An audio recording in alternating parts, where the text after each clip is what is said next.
Mesdames et messieurs, bonsoir. Bienvenue dans Bénin Actu Soir de ce 8 novembre 2023.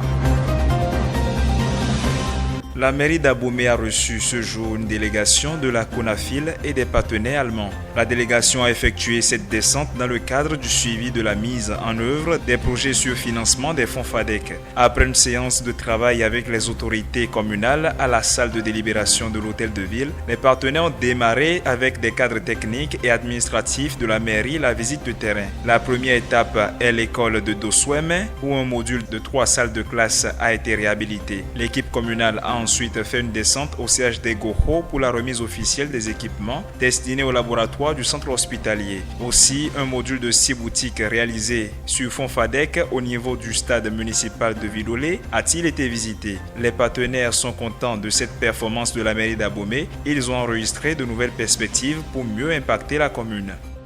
L'ORTB change de nom et se fond dans la SRTB. L'Office de radiodiffusion et de télévision fusionne désormais avec le Centre multimédia des adolescents et des jeunes du Bénin, CMAJB, qui regroupe les chaînes Ado TV et Ado FM. Cette décision est issue du Conseil des ministres tenu ce 8 novembre à Cotonou. Le gouvernement a décidé la création et l'approbation des statuts de la Société de radio et de télévision du Bénin SA, SRTB SA. Toujours dans le Conseil des ministres tenu ce jour, le gouvernement a décidé de l'exécution du projet de construction d'un quartier culturel et créatif à Cotonou. C'est un projet de grand standing qui permettra au Bénin de mettre en scène le potentiel de sa capitale économique, d'ajouter du contenu à la destination touristique et de stimuler l'écosystème des industries culturelles et créatives. Le quartier culturel et créatif se veut être un espace dans lequel la densité des équipements culturels, musées, théâtres, lieux de création artistique, ateliers d'artistes, acteurs et événements génèrent une dynamique locale et un écosystème créatif très attractif.